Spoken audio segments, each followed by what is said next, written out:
अस्सलामुअलैकुम, समा के साथ मैं हूं सबाशी और मैं हूँ इरम ज़ईं। बुलेटिन में खुश आमदीद। सबसे पहले बात करते हैं कोरोना की तीसरी लहर के खतरनाक वार की। कोरोना एक दिन में मजीद 98 अफराद की जान निकल गया। अमवात की मजमूई तादाद 14,530 हो गई। NCOC के मुताबिक 24 घंटों में 50,000 से ज्यादा टेस्ट किए गए। 4,974 मस्बत केसेस सामने आए हैं। मुल्क भर में एक्टिव केसेस की तादाद 53,127 हो गई। आपको बताएं कोरोना के हवाले से कि कोरोना की तीसरी लहर के खतरनाक वार जारी है। कोरोना से एक दिन में मजीद 98 अफराद की जान गई। अमवात की मजमूई तादाद 14,530 हो गई। NCOC के मुताबिक 24 घंटों में 50,000 से ज्यादा टेस्ट किए गए। 4,974 मुस्बत केसेस सामने आए हैं, जबकि मुल्क भर में एक्टिव केसेस की तादाद 53,127 हो गई है।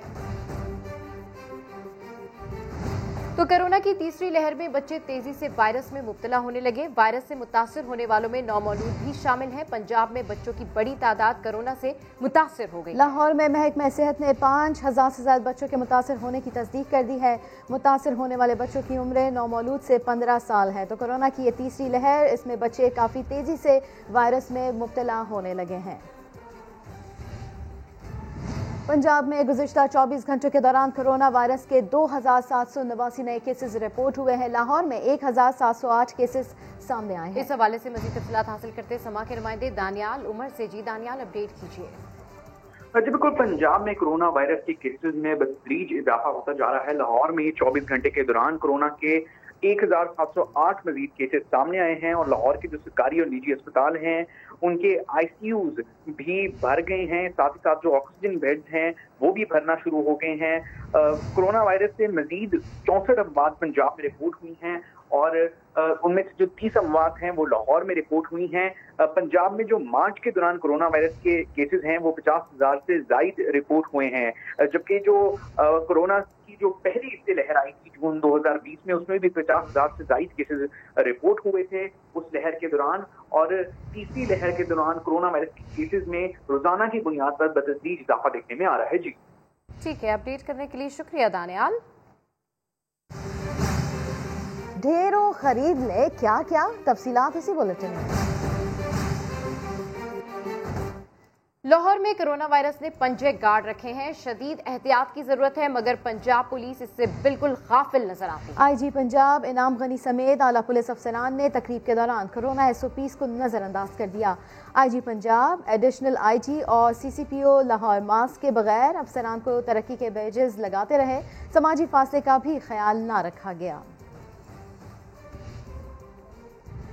लाहौर के मजंग अस्पताल में 350 कोरोना डोजेस जाया, जबकि सर्विसेज अस्पताल में 550 कोरोना वैक्सीन डोज गायब हो गई। वैक्सीन जाया होने पर इंक्वायरी के बाद गवर्नमेंट मजंग अस्पताल के MS को मुअत्तल कर दिया गया। सूबाई वजीर सेहत यास्मीन राशिद का कहना था वैक्सीन को 2 से 8 दर्जा हरारत पर रखना था, लेकिन ना रखी गई।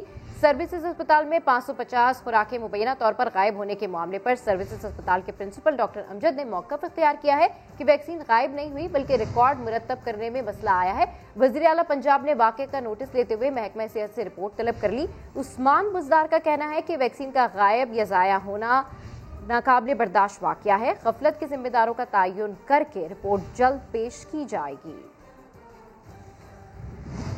और अभी आपको बताएं कि सियालकोट जनरल पोस्ट ऑफिस में कोरोना SOPs के खिलाफ वर्जी मशीन के हुसूल के लिए लोगों का हुजूम जमा है। इसी के ऊपर बात कर लेते हैं समा के नुमाइंदे शहजाद अहमद से। शहजाद अहमद, यहाँ पर कोरोना SOPs को नजरअंदाज किया जा रहा है, ख्याल नहीं रखा जा रहा।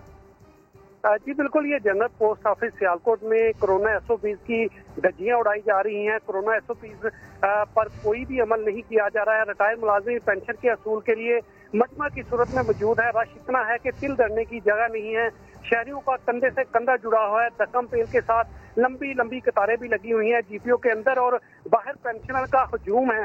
मोमर खवातीन भी इस हजूम का हिस्सा है। 60 से 70 साल से जायद उम्र के पेंशनर पेंशन के असूल के लिए कोरोना SOPs पर अमल दरामद नहीं कर रहे और ना ही पोस्ट ऑफिस की जानब से पेंशनर को कोई सहूलत फराहम की जा रही है या कोरोना की SOPs पर अमल दरामद कराया जा रहा है और पेंशनर परेशान है और पेंशन के असूल के लिए जान को दांव पर लगा रखा है। समाजी दूरी का ख्याल बिल्कुल नहीं रखा जा रहा है। बहुत शुक्रिया शहजाद अहमद आपका। वफाकी दारुल हुकूमत में कोरोना वायरस के फैलाव के खदशात के पेश नज़र इस्लामाबाद की जिले इंतजामिया ने शहर की मार्केट्स और कारोबारी मराकज हफ्ते के मुख्तलिफ दिनों में बंद करने का फैसला कर लिया है और नोटिफिकेशन भी जारी कर दिया गया है। मजीद जानते हैं समा के नुमाइंदे आदिल तलौनी से। जी आदिल, अपडेट कीजिए, मजीद क्या अपडेट्स हैं? जी देखें, कोरोना वायरस की तीसरी लहर के दौरान जो बढ़ता हुआ रुझान है, इस पर जिले इंतजामिया ने कोरोना वायरस से निपटने के लिए नया प्लान तश्कील दिया है। जिले इंतजामिया ने शहर, मार्केट्स, कारोबारी मराकज जो है वो हफ्ते में मुख्तलिफ दिनों में करने का फैसला किया है। जुम्मा हफ्ता को G9, G13, 17 मार्केट और G15, इसके अलावा फर्नीचर मार्केट, गोल्डन रोड, मराकोग एरिया जो है वो बंद किया जाएगा। इसके अलावा PWD, Pakistan tower, G11, Aabpara market भी जो है वो भी मुख्तलिफ दिनों में बंद होगी, जबकि जुमेरात को जो है बड़े शॉपिंग मॉल जो हैं वो बंद कर दिए जाएंगे। इसके अलावा हफ्ता इतवार को blue area, F10, मिलोडी market, E11, F8 और दीगर जो शहर के कारोबारी मराकज हैं इनको बंद करने का फैसला किया गया है। ठीक है, अपडेट करने के लिए शुक्रिया आदिल। राजा बाजार तबादे। एक मरतबा फिर जोर पकड़ते कोरोना को रोकने के लिए NCOC की बड़ी बैठक हुई। वज़ीर आला सिंध ने 15 रोज के लिए मुकम्मल लॉकडाउन की तजवीज़ दी। वज़ीर आज़म ने मुकम्मल लॉकडाउन का इम्कान मुस्तरद कर दिया। कहा, मुल्क मुकम्मल लॉकडाउन का मुतहम्मिल नहीं हो सकता। गुज़िश्ता लहर के दौरान पाकिस्तान में 2 करोड़ अफराद का रोज़गार मुतासर हुआ।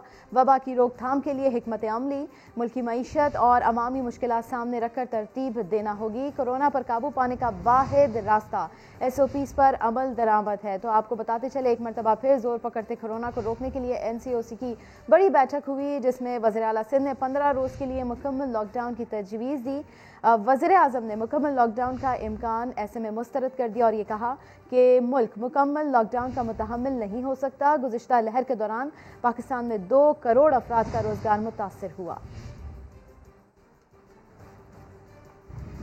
कोरोना केसेस में तशवीशनाक हद तक इजाफा। सिंध में 6 अप्रैल से तमाम शादी हॉल्स बंद। जल्द से जुलूसों पर भी पाबंदी लगाई गई। इंडोर और आउटडोर तकरीबात नहीं हो सकेंगी। कारोबारी सरगर्मियां महदूद कर दी गई हैं। निजी और सरकारी इदारों में 50% अमला काम करेगा। सूबाई हुकूमत ने नया हुक्मनामा जारी कर दिया है। आपको बताएं कि कोरोना केसेस में तशवीशनाक हद तक इजाफा। सिंध में 6 अप्रैल से तमाम शादी हॉल्स बंद। जल्द से जुलूसों पर भी पाबंदी लग गई है। इंडोर और आउटडोर तकरीबात नहीं हो सकेंगी। कारोबारी सरगर्मियां महदूद कर दी गई हैं। निजी और सरकारी इदारों में 50% अमला काम करेगा। सूबाई हुकूमत ने नया हुक्मनामा जारी कर दिया। वज़ीर आज़म इमरान खान का लुटेरों और महंगाई के खिलाफ ऐलान जंग। बोले, ये पहली हुकूमत है जो माफिया के सामने खड़ी हुई है। अब्बास शबीर की रिपोर्ट देखिए। बनीगाला में मीडिया स्ट्रेटेजिक कमेटी की बैठक में वजीर आजम का दबंग अंदाज। बोले, हमने अपना देखा न पर आया, बिला तफरीक एहतसाब किया। जो भी आवाम के मफाद को नुकसान पहुँचाएगा इसे नहीं छोड़ेंगे। सट्टेबाजों, कब्जा और शुगर माफियाज ने गरीब आवाम की जेबों पर डाका डाला। आवाम के लिए इन माफियाज के सामने खड़ा हूँ और खड़ा रहूंगा। माजी की हुकूमतों की करप्शन हालिया महंगाई की वजह करार। साथ ही वजीर आजम ने बड़ी खुशखबरी भी सुना दी। बोले, पाकिस्तानी मईशत के अच्छे दिन आने वाले हैं। महंगाई में कमी भी जल्द आएगी। रमजानुल मुबारक में ज़ख़ीरा अंदोजों पर कड़ी नजर रखने की हिदायत दे दी। पनागाहों में सहर अफ्तार के इंतजाम का हुक्म। इमरान खान का रमजान में हर चीज की निगरानी खुद करने का भी ऐलान।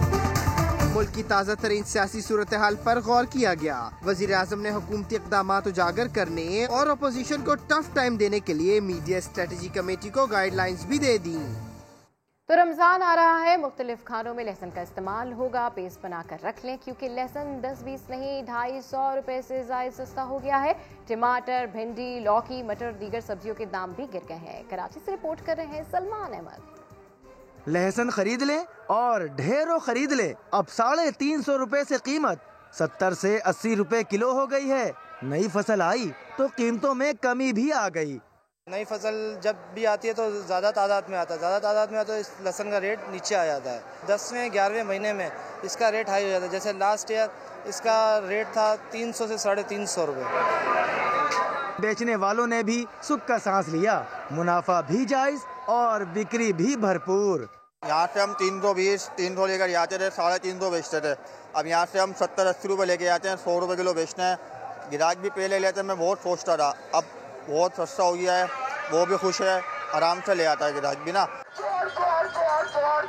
200 रुपए किलो की भिंडी भी मंडी में 60 से 80 रुपए किलो बिकने लगी। जामनी बैंगन 10 रुपए किलो का हो गया। पंजाब का मटर 50 रुपए, लौकी 15 रुपए किलो बिक रही है। लाल लाल टमाटर 25 रुपए किलो का हो गया। रमजान का बाबरकत महीना भी करीब है। अगर लहसुन समेत इसी तरह दीगर सब्जियों की कीमतें मुस्तहकम रहीं तो शहरियों को काफी रिलीफ मिल सकेगा। कैमरामैन मोहम्मद रिजवान के साथ सलमान अहमद, समा, कराची। कराची में आज भी हीट वेव जारी। मुशीर एहतसाब शहजाद अकबर कहते हैं माफियाज को एनआरओ इदारे नहीं आवाम देते हैं। लाहौर में मीडिया से गुफ्तगू के दौरान समा के सवाल पर कहा माफिया इतना ताकतवर हो चुका है कि इदारों को धमकियां देता है। एनआरओ इनको मिलता है आपसे और मुझसे। आपसे और मुझसे इसलिए मिलता है कि हमारा ट्रस्ट निज़ाम के ऊपर बहुत कमज़ोर है, क्योंकि आखिर में उसने गुजरना तो आपके अदालती निज़ाम से है। अब कल ही मैं देख रहा था सिंध के एक ऑनरेबल जज साहब के ऊपर जिन्होंने बताया है कि उनको किस किस्म की धमकियां दी जा रही हैं। ये माफिया इतना स्ट्रॉन्ग हो चुका है, ये जजेस को, प्रोसिक्यूटर्स को, इदारों को धमकियां देते हैं। ये जिन साहिबा का आप नाम ले रहे थे कि दुनिया के किसी मुल्क में होता है कि आपको एक तहकीकाती इदारा बुलाता है, तलब करता है और आप 600 लोगों का जत्था लेके, वटे लेके वहाँ पहुँच जाते हैं। यहाँ से एनआरओ मिलता है जब आप और मैं सवाल नहीं उठाते हैं। पाकिस्तान में तो अदालती निज़ाम मौजूद है, वो ज़्यादा फेवर करता है एक्यूज पर्सन की, जो कि कानून में होना भी चाहिए, तो उसको वहाँ जाना चाहिए। ये तो फिर यही हो जाएगा कि ताकतवर का इंसाफ होगा, गरीब आदमी रगड़ा जाएगा, ताकतवर का तो नहीं होगा। तो अपने जहन से सारे अभाम निकाल दें, एनआरओ आप और मैं देते हैं और कोई नहीं देता। चीनी स्कैंडल की तहकीकात एफआईए ने जहांगीर तरीन के खिलाफ 2 मुकदमा दर्ज कर लिए। एक मुकदमे में बेटा अली तरीन और दामाद भी नामजद हैं। फ्रॉड और मनी लॉन्ड्रिंग के इल्जामात लगाए गए हैं। जहांगीर तरीन कहते हैं तमाम रकम बैंक के जरिए मुंतकिल की गई, मुकदमे बेबुनियाद हैं। इस हवाले से रिपोर्ट कर रहे हैं रियाज अहमद। चीनी स्कैंडल की तहकीकात जारी। एफआईए ने तरीन फैमिली के खिलाफ घेरा तंग कर दिया। मालियाती फ्रॉड और मनी लॉन्ड्रिंग के इल्जामात के तहत मुकदमा दर्ज कर लिया गया। एफआईआर के मुताबिक जहांगीर तरीन ने अपनी शुगर मिल से दामाद की बंद पेपर फैक्ट्री में 3 अरब 14 करोड़ रुपए मुंतकिल किए। 2009 में 39 करोड़ रुपए और 2010 में 16 करोड़ रुपए पेपर फैक्ट्री में मुबैना सरमायाकारी हुई। इस अरसे में 1 अरब 40 करोड़ का कर्जा निजी कंपनी से लेकर दिया गया। ये रकम बैरून मुल्क भिजवाई गई और बाद में तरीन फैमिली के अफराद के अकाउंट्स में आ गई। एफआईए ने एक और मुकदमे में कहा है कि जहांगीर तरीन ने 2017 से 2020 के दौरान कैशियर आमिर वारिस की मदद से जेडब्ल्यू के अकाउंट से 2 अरब 20 करोड़ रुपए निकाले। इस अरसे में आमिर वारिस ने जहांगीर तरीन की फैमिली के अकाउंट्स में भारी रकम ट्रांसफर की।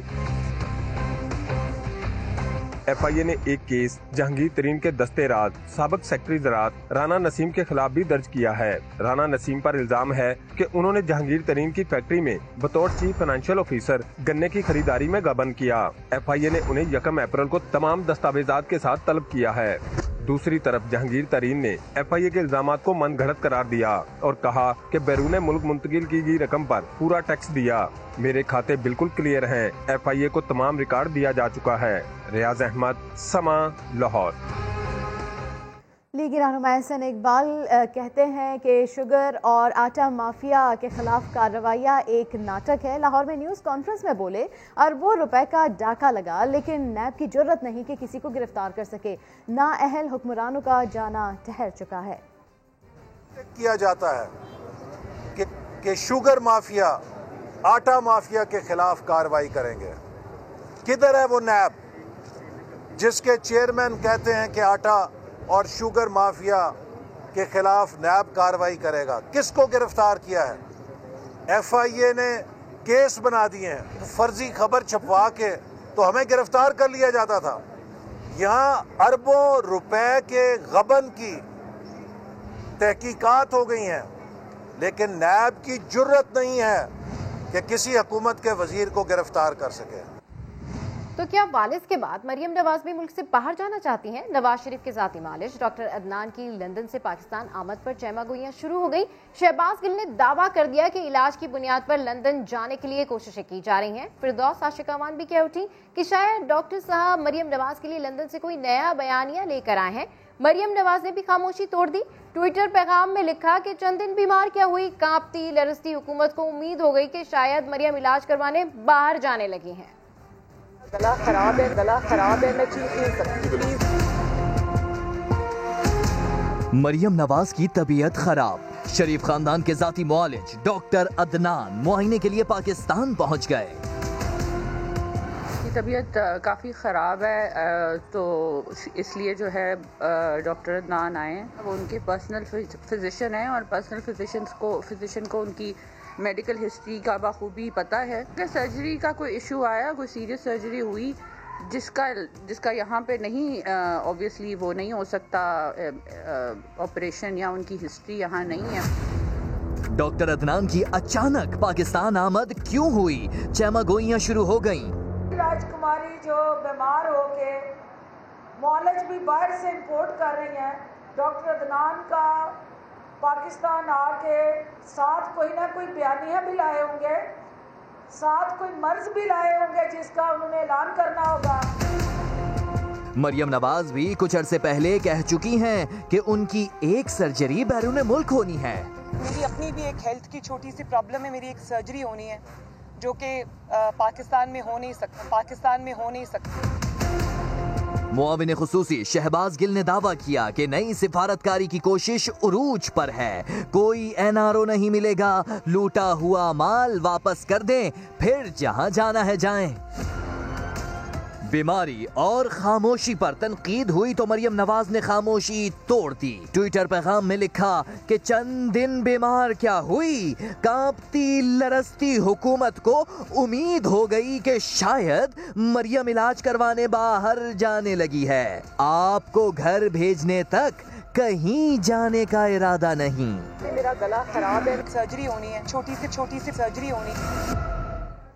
सिंध हुकूमत का नौजवानों के लिए खुद रोजगार स्कीम शुरू करने का फैसला। सिंध हुकूमत मुख्तलिफ कारोबार के लिए बिला सूद कर्जे देगी। इसी के ऊपर बात कर लेते हैं संजय साधवानी से। संजय, बताइएगा इस खुद रोजगार स्कीम के बारे में। जी बिल्कुल, सिंध हुकूमत ने सिंध के नौजवानों के लिए खुद रोजगार स्कीम शुरू करने का फैसला किया है। कारोबार के लिए बिला सूद कर्जे दिए जाएंगे। सिंध हुकूमत स्कीम का पायलट प्रोजेक्ट का इफ्तिताह रवां साल शुरू करेगी। सिंध हुकूमत ने पहली मरतबा किसी मंसूबे को वजीर अला के नाम से मंसूब किया है। इससे पहले सिंध में जो प्रोजेक्ट या स्कीमें शुरू की जाती हैं उनमें भुट्टो खानदान के नाम को से मंसूब किए जाते हैं। बिलासूद कर्जे की स्कीम के लिए पहले मरहले में 2 अरब रुपए मुख्तस किए जाएंगे। सिंध काबीना ने वजीर अला खुद रोजगार स्कीम की मंजूरी दे दी है। वर्किंग प्लान के लिए 3 रुकनी कमेटी कायम की गई है जो इस मामले में तमाम फैसले लेगी, जिसके बाद ये बिलासूद कर्जे सिंध के गरीब आवाम को दिए जाएंगे। जी बहुत शुक्रिया संजय साधवानी आपका। बंदरों की हालत इज़ार से मुतालिक केस की सिंध हाई कोर्ट में समाअत है। जस्टिस मोहम्मद अली मजहर ने कहा, जाकर देखते क्यों नहीं, बंदरों को किस हाल में रखा है। रिपोर्ट में 2 बंदरों का जिक्र है, तीसरा बंदर कहाँ है, जाओ तीसरा बंदर तलाश करो। इसी बारे में मजीद बात कर लेते हैं समा के नुमाइंदे इरफान उल हक से। इरफान, बताइएगा समाअत का अहवाल।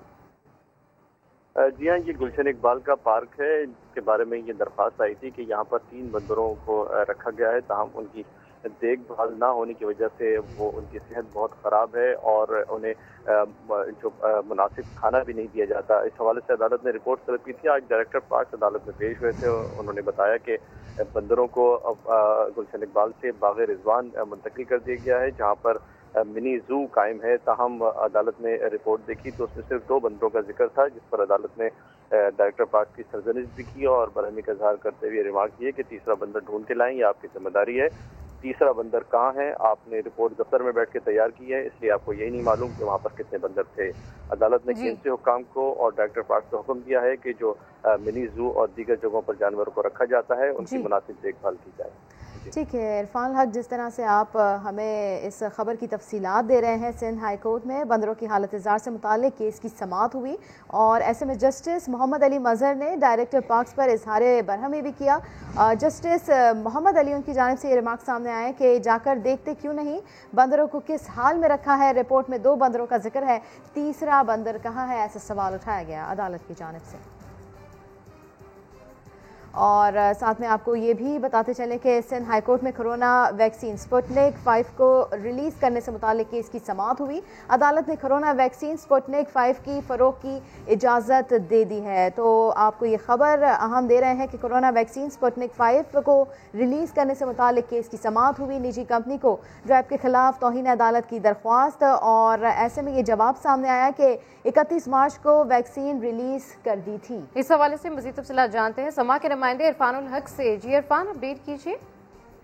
देखिए, अब वैक्सीनेशन, कोरोना की वैक्सीनेशन के हवाले से बड़ी अहम खबर है, चूँकि ड्रैब ने 50,000 वैक्सीन निजी कंपनी की रोक ली थी, और ड्रैब का और वफाकी हुकूमत का मौक़िफ़ ये है कि जब तक कीमत मुकर्रर ना हो जाए इसको मार्केट में ना आने दिया जाए। और इस हवाले से तौहीन अदालत की दरख्वास्त दायर की गई थी निजी कंपनी की जानिब से, और उसकी समाअत के मौके पर आज अदालत को बताया गया ड्रैब की जानिब से कि अदालत के हुक्म के बाद 31 मार्च को ही ये स्पुतनिक 5 की जो 50,000 वैक्सीन की कंसाइनमेंट थी वो रिलीज़ कर दी गई है।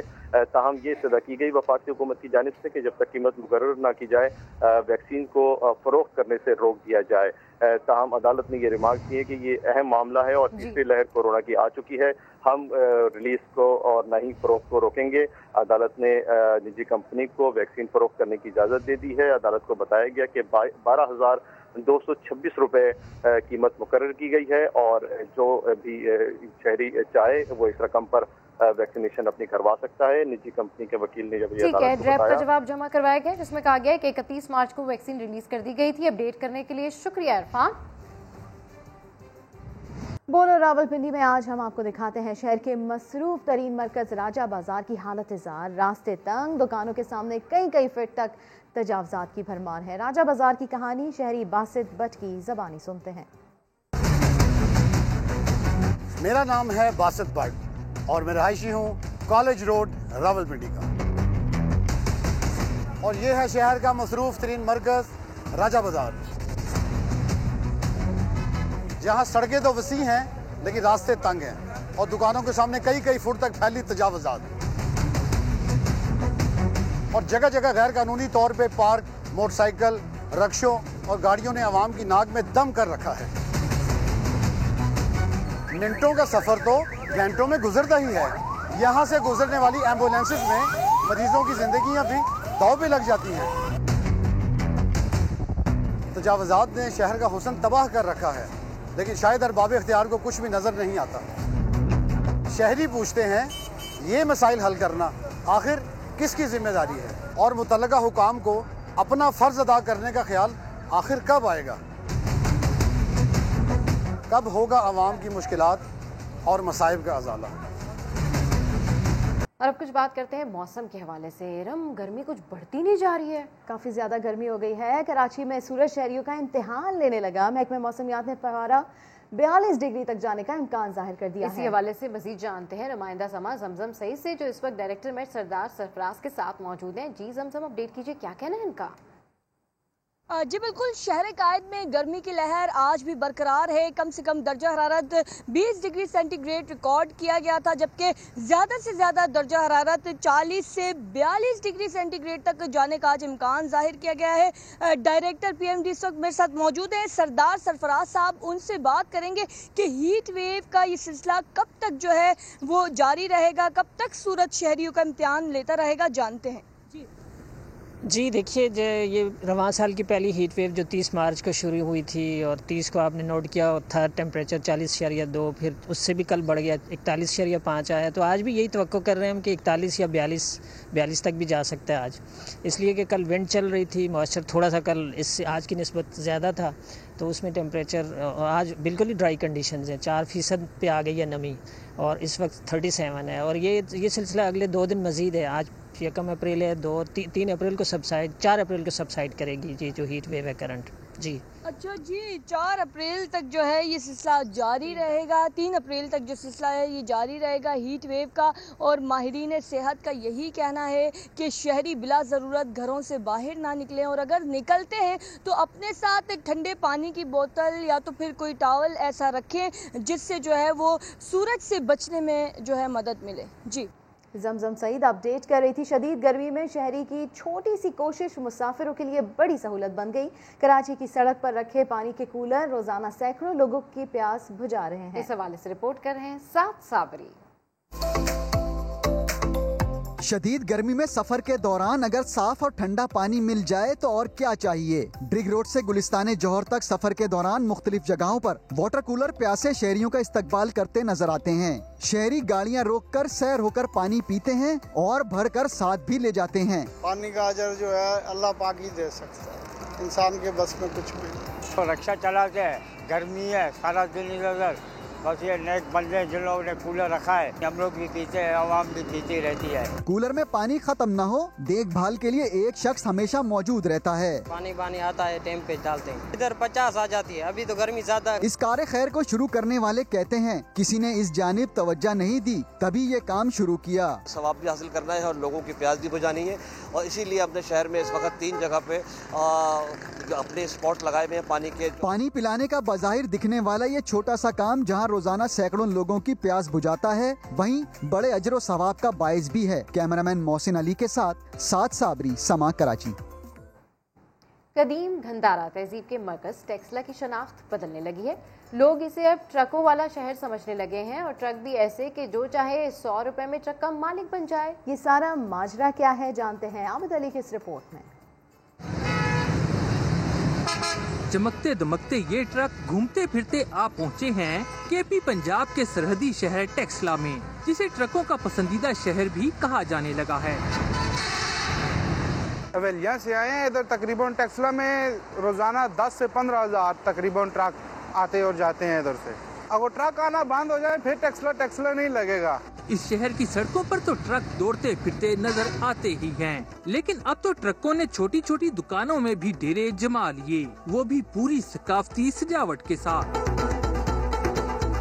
धुएं और शोर से पाक इन खुलोना ट्रकों की मकबूलियत के भी क्या ही कहने, तभी तो दुकानदार भी शौकीन अफराद की जेब और पसंद दोनों का ख्याल रखते हैं। सबसे जो छोटा साइज का ट्रक है ना, उसका रेट है 100 रुपया, इस तरह 200 इस तरह बढ़ के ना जो बड़े बड़े सैल के हैं वो 8,000 6,000 मसला रेट में। अगर आप ऑर्डर पे कराना चाहिए चीज वो भी हो सकती है।